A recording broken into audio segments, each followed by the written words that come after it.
2020 has been a real kick in the teeth. Real kick in the teeth for most of us. And now we learn that Mardi Gras parades for 2021 will not be allowed to ride. Stick around as Big Easy Life talks about this Mardi Gras and all the others that have been canceled in the past.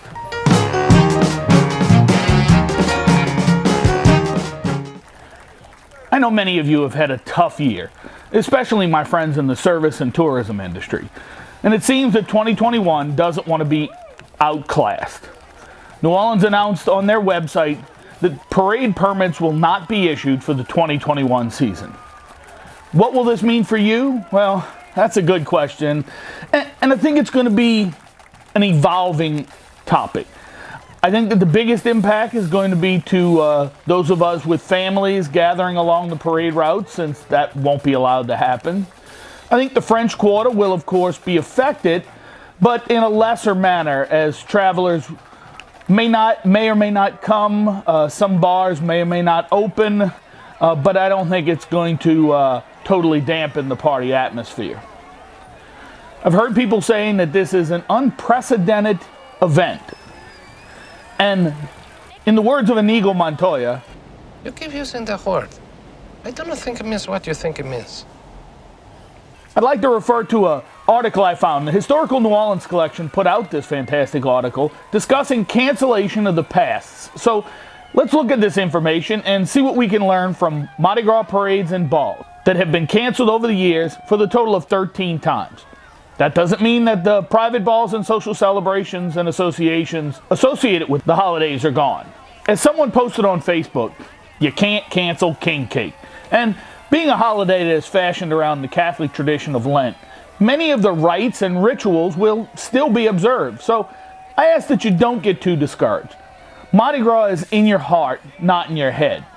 And if "Throw Me Something, Mister" is only yelled from your backyard by the kids as you toss them beads that you found in the attic, it's still a successful affair.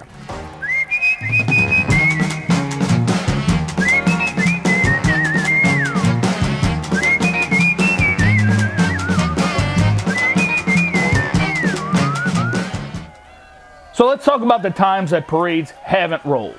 Now, the Mystic Crew of Comus had their torchlit tribute to Paradise Lost on February 24th, 1857.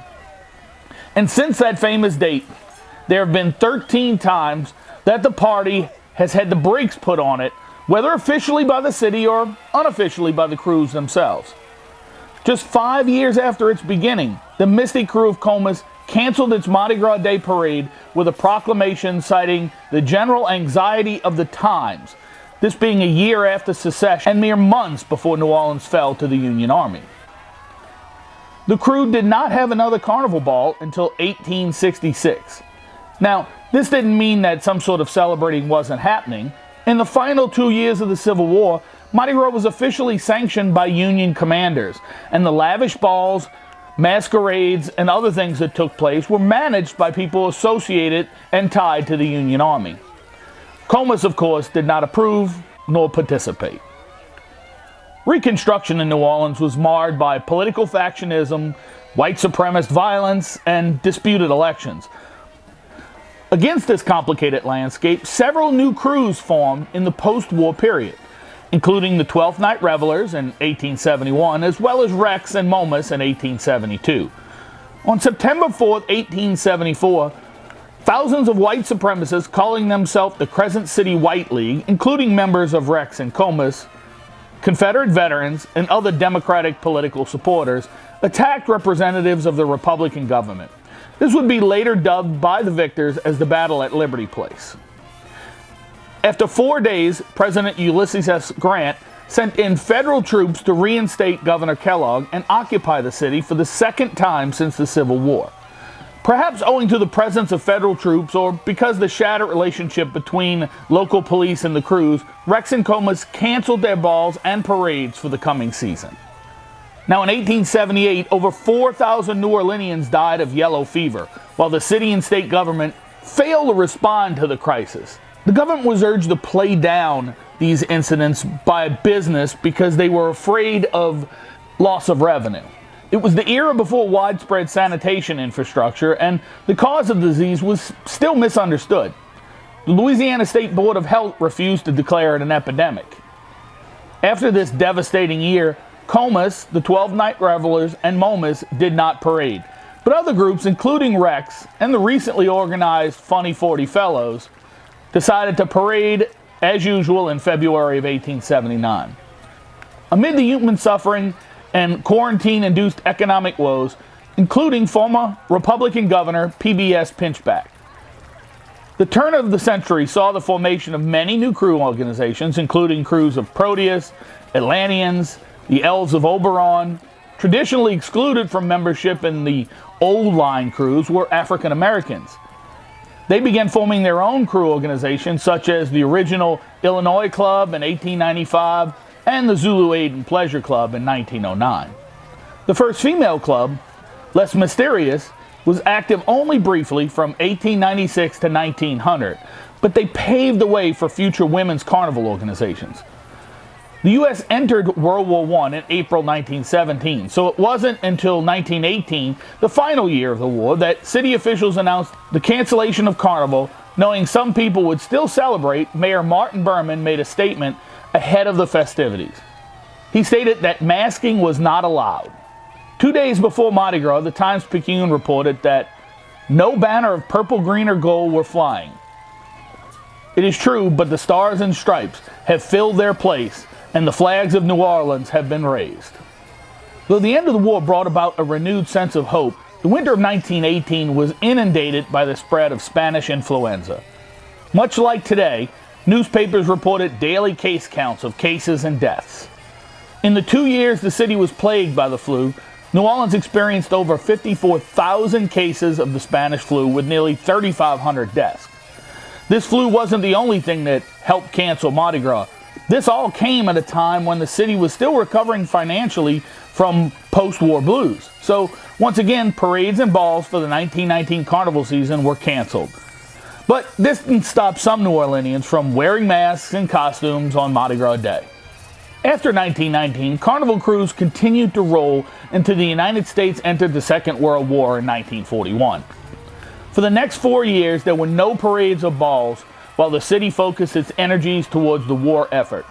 Within a week of the country's entrance into the war, city officials announced the cancellation of the 1942 carnival festivities.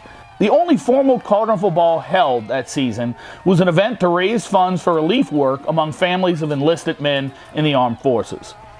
It was held Mardi Gras night, February 17, 1942, at the Municipal Auditorium.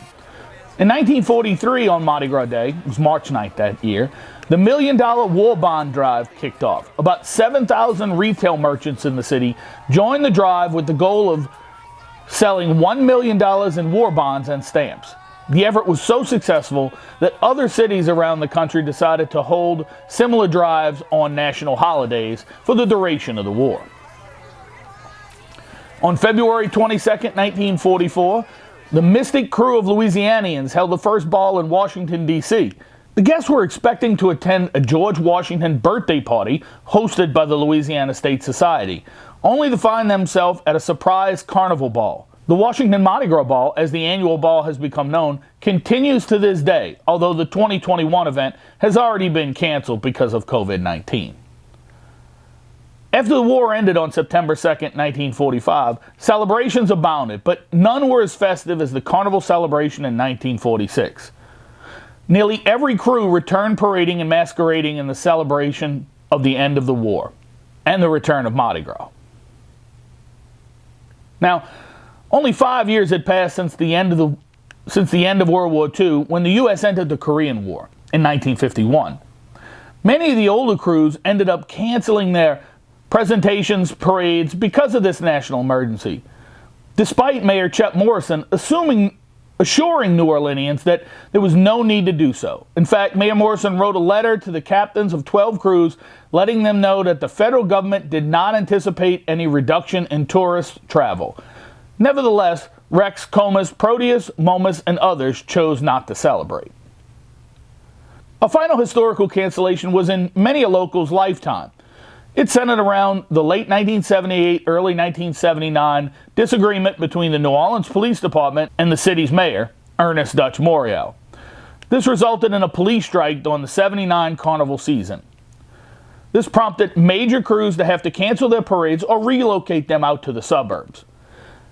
As with years past, the shutdown of large-scale parades in New Orleans did not stop New Orleanians from celebrating on their own. The National Guard was called in to patrol the French Quarter, but they didn't attempt to disperse the crowds. People held impromptu parades in their homes and formed spontaneous parades in the streets. As we live under this new normal of COVID, face masks, hand sanitizer, I'd like to think that Catherine Joliffe Dunn and Emily Perkins from the Historic New Orleans Collection says it best. If the history of canceled carnival has shown us anything, it's that Mardi Gras is more than just parades and fancy balls. Mardi Gras can't be canceled any more than Christmas or New Year's. It might be decreased dramatically in scale, but the people of New Orleans will always find a way to celebrate safely. I hope you've enjoyed this special episode of Big Easy Life. Please take a moment and subscribe to our channel. Follow our daily New Orleans history moments on Instagram and visit our website at www.bigeasylife.org. And as always, thanks for being part of our Big Easy Life.